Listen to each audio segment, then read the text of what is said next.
Lagris arulu tiel forte premis sian manon, che le plene glasu prescao fracasigis. Li restis en tiu positio gis liai fingro articoi doloris. Poste li suspiris, malligis la manon cae metis la glason sur la tablon. La surfaco de la teo engi estis kiel malgranda spegulo, reflectanta la fluoroin en la poto. La hetero clinita al latero dum gi crescis pli longa post esti circao volvita circao la stango, cae le kutimai schablonoi de la curteno. Li sidis sur la balcono, sed ne povis curagi el rigardi, ec timante shangi la angulon de sia capo, cae tiel renconti la malfortan rebrilon en la teo. Li glutis. Lia adampo movigis sen dube. 72 Ayhan ekstaris, kiam li komprenis, ke la doloro en lia gorĝo ne permesos al li trinki guton do teo. Ĉi tio estos mia kelo, murmuris li, tenante la koron, kie maltrankvilo estigas palpitadojn. Li ne spertis kormalsanon ĝis tiu ĉi aĝo.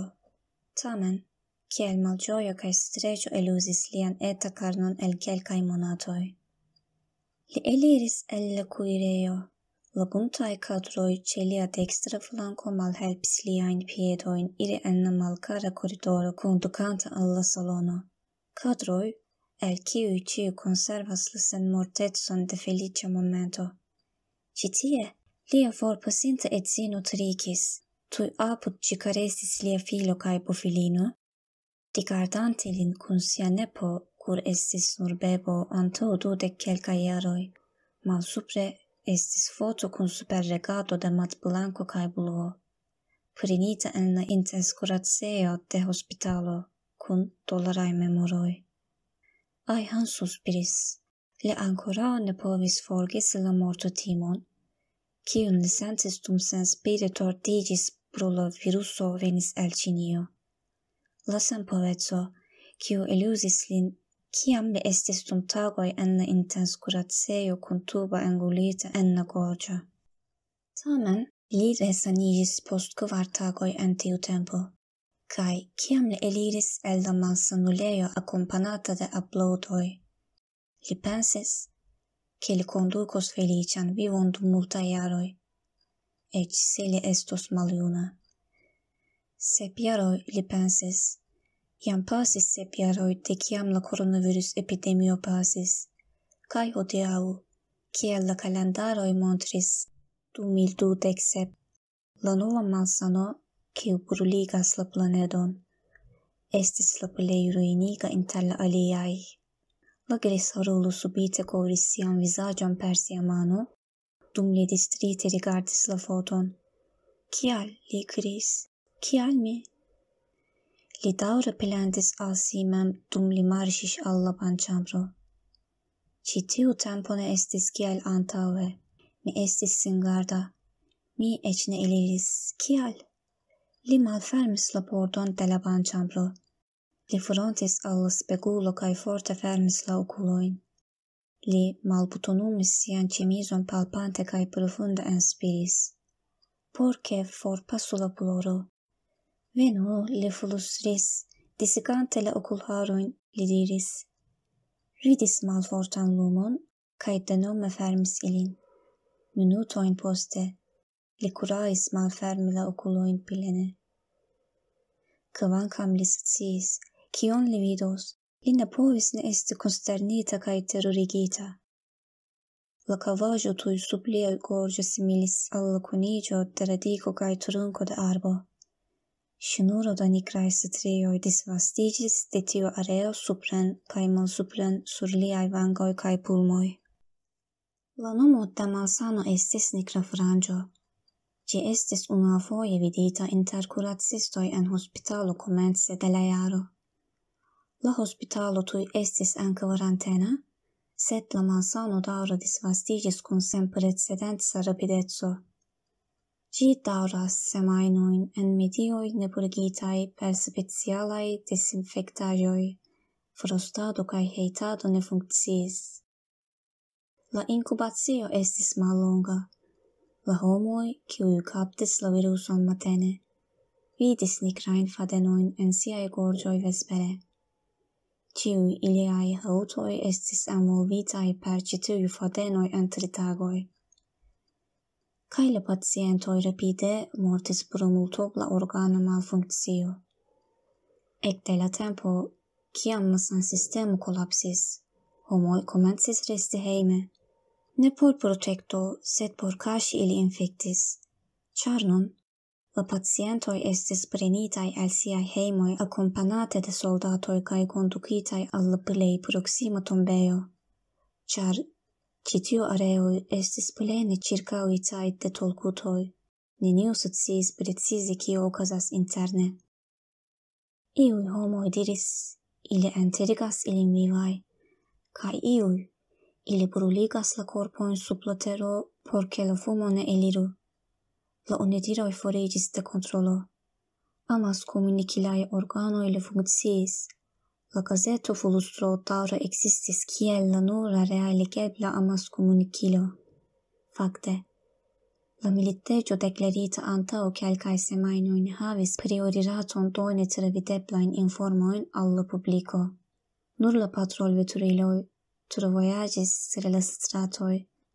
La avertoj estis donitaj por ne krei atmosferon de paniko, kaj oni emfazis, ke ĉiuj infektitaj pacientoj devas esti transdonitaj al la deĵorantaj soldatoj. Kun ĉiu anonco, Ajhan estis alterita iom pli kaj retenis sian spiron kvazaŭ lia ĉeesto estis komprenata. Kvankam li sciis, ke li vivas la lastajn tagojn de sia vivo, li volis fini ĝin en sia varma domo, ne en la malvarma grundo. Ne, li murmuris, neniam. Dum li estingis la banĉambrolumon, la malnovaj festotagoj trapasis lian menson same kiel la milda lumo, ĉe sunleviĝo tra la fenestro. En la fruaj horoj de tiuj matenoj la silento kutimis rompita pro la bruado de la ŝtuparo. La posedanto aliflanke kutimis scii al kiu la paŝoj apartenas kaj fervore atendis la sonorilon. Gündüz estis sia nura nepo kiu kuris supren laŭ la ŝtupoj. Li kutimis supreniri al la 3. etaĝo kaj sonorigis, kaj tuj kiam la pordo malfermiĝis li saltis sur lin kaj dirante avo. Post iom da tempo, lia patrino kaj patro kutimis veni, gratuli sian festotagon kaj eniri. La sono sur la ŝtuparo estis tiel enradikiĝinta en lian menson, ke por momento Ajhan pensis, ke li denove aŭdas tiun voĉon, ke Gündüz grimpas la ŝtuparon kaj ridetis. Kiam li komprenis, ke la voĉo estas reala, lia rideto paliĝis kiel la sunbrilo de nuba vetero. Kiam sonis la porda sonorilo, la maljunulo kruĉiĝis al la muro, liaj genuoj tremis. Kiu venis al la pordo atendis, ke li laciĝu kaj foriru. Tamen, kun ĉiu pasanta sekundo, la frapado sur la pordo estis brilata. Avo, diris voĉo de plenkreskulo. Vi estas hejme, mi scias. Malfermi la pordon. Gündüz, flustris Ajhan. Lia nepo nun estis soldato kaj li atendis ĉe la pordo, sed hodiaŭ ne estis festotago. Avo, mi petas, ni scias, ke vi estas malsana. Bonvolu ne ĝeni nin, ni havas la aŭtoritaton rompi la pordon. Venu! Liaj moviĝantaj lipoj senĉese preĝis dum varmaj larmoj falis sur la nigrajn franĝojn sur liaj vangoj. Tamen, ne utilis similan neeviteblan. Fine, post longa tempo sentiĝis kiel jarcentoj, li malfermis la pordojn. Li peteme rigardis la atendantan teamon, ĉiuj vestitaj per purblankaj protektaj ilaroj. Estas nenio por timi, avo, diris la viro en la fronto, metante manon sur lian ŝultron. Ĉu mi iam farus ion por vundi vin? Vi fidas min, ĉu ne? Dum la maljunulo ne povis respondi, la alia soldatoj kuŝigis lin sur la brankardon atendantan antaŭ la pordo. La brancardo estis fermita kiel malgranda tendo kaj ne permesis vidi la ĉirkaŭaĵojn. Li rimarkis, ke oni lin ŝovas en veturilon. Li fermis la okulojn kaj atendis, ke la vojaĝo finiĝos. Kiam la sono de la motoro cedis lokon al la pepado de birdoj, li komprenis, ke ili atingis la tombejon. Tuj kiam la supro de la brancardo malfermiĝis, li turnis la kapon kaj ĉirkaŭrigardis. La oficiroj en protektaj kostumoj fosis dekduojn da tomboj kun ŝoveliloj en la manoj. Estis multaj ambulancoj atendantaj en vico, pacientoj kuŝantaj sur brancardoj. Bonvolu, lasu min morte en paco, li petegis, sed neniu atendis. Kelkajn minutojn poste, 3 oficiroj venis al li. Unu metis al li oksigenan maskon, dum la aliaj levis sian korpon de la brancardo.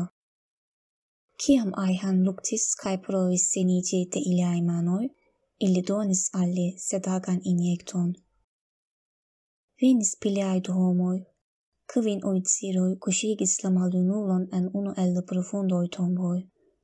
Unu el ili estis gündüz kaj diris: "Estu pacienca, mia avo, ne timu, tio estas por via bono."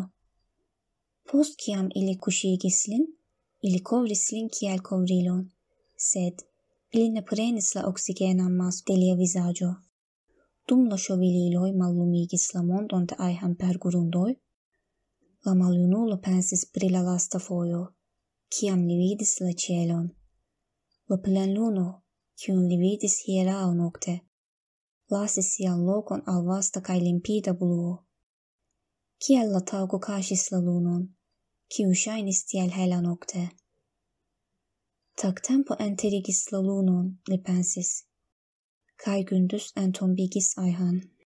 Piednoto: gündüz signifas tagtempon, kaj Ayhan signifas ĥanon de luno. Kvankam la premo de la grundo lacigis lian korpon, li povis spiri danke al la masko ligita al la tero per hoso. Pro la kapturno kaŭzita de la mallumo, la varmego kaj la freŝa aero, li falis en tre profundan dormon. Estis kvazaŭ li dormis dum tagoj, kiam intensa lumo trafis liajn palpebrojn. Lia korpo estis vigla, kaj la doloro en lia gorĝo estis for. Kiel dolĉe estas la morto, li diris, dum li palpebrumis kaj alĝustigiĝis al la lumo. Estis entuziasmo, ekscito, neidentigebla bruo ĉirkaŭ li. Li aŭdis, kiu diras: "Ĝi funkciis! Mi faris ĝin! Li rememoris la lecionojn, kiujn li prenis de la imamo de la moskeo en sia infanaĝo. Li sciis, ke la anĝeloj de la tombo demandos lin. Li vivis kiel bona homo, Dio pardonu lin, li tamen havis malgrandajn pekojn. Ĉu ĉi tiu lumo kaj ĉi tiu ĝojo aŭguras bone? Ĉu li irus al la ĉielo? Ĉu li vere sukcesis? Avo, malfermu viajn okulojn, diris apud li konata voĉo. Gündüz, diris la maljunulo. Malfermante la okulojn kaj starante, li sidis sur la tero, la sunlumo brilis, la verdaĵo inter la malnovaj tomboŝtonoj aspektis freŝa. Oficiroj ĉirkaŭpromenis, fosis tombojn, ambulancoj venis, brancardoj estis malaltigitaj. Ĉi tiu loko estis ĝuste tia, kie li forlasis ĝin. Mi pretas, li diris, levante la kapon. Mi parkerigis ĉiujn demandojn. Mia sinjoro estas Allaho, mia religio estas Islamo, mia profeto estas Mahometo, paco estu sur li. Avo, vi vivas, diris gündüz, forigante la kapuĉon de sia protekto kostumo. Lia ridetanta vizaĝo kaj dentoj montriĝis. Vi fartas bone. Oni malkovris, ke gaso produktita de bakterioj en la grundo estis la nura konata kuraco kontraŭ nigra randa malsano. Tial ne alportas la pacientojn al la tombejo, enterigas ilin en la grundo tiel, ke ili povas. Spiru, kaj la sekvan tagon. Li deturnis sian rigardon dum momento. Se ili ankoraŭ spiras, ne elprenas ilin. Ule ent cent homoj povas resaniĝi, ne subtaksu ĝin, konsiderante la katastrofojn, kiujn ni travivis dum monatoj. Ĉi tio estas sufiĉe bona indico. Vi resaniĝis. Vi estas imuna nun. Vi ne ricevos ĉi tiun malsanon dum via tuta vivo. La vizaĝo de la maljunulo paliĝis prefere ol hela. Do mi ne mortis? Li diris. Ĉu ĉi tiu loko ne estas la ĝardeno de mia tombo? Gündüz levis Ayhan sur siajn piedojn. Li longe parolis kaj trankviliĝis kaj konvinkis lin, ke li ankoraŭ vivas. Hieraŭ ne enterigis vian maltrankvilon, vian streĉon, vian doloron, li diris. Ĉu tio ne estas la vera resaniganto? Ankaŭ mi estas imuna, cetere mi havis nokton same kiel la via la pasintan monaton. Mi prenos ĉi tiun tagon. Ni iru al via domo kaj trinku teon kune. Mi sopiris trinki teon trankvile. Mi vetas, ke ankaŭ vi sopiris ĝin. Estis iom post la tagmezo, kiam la avo kaj la nepo promenis kune. Ne estis nuboj en la blua ĉielo. Nur la pala luno aperis nur iom antaŭ la suno.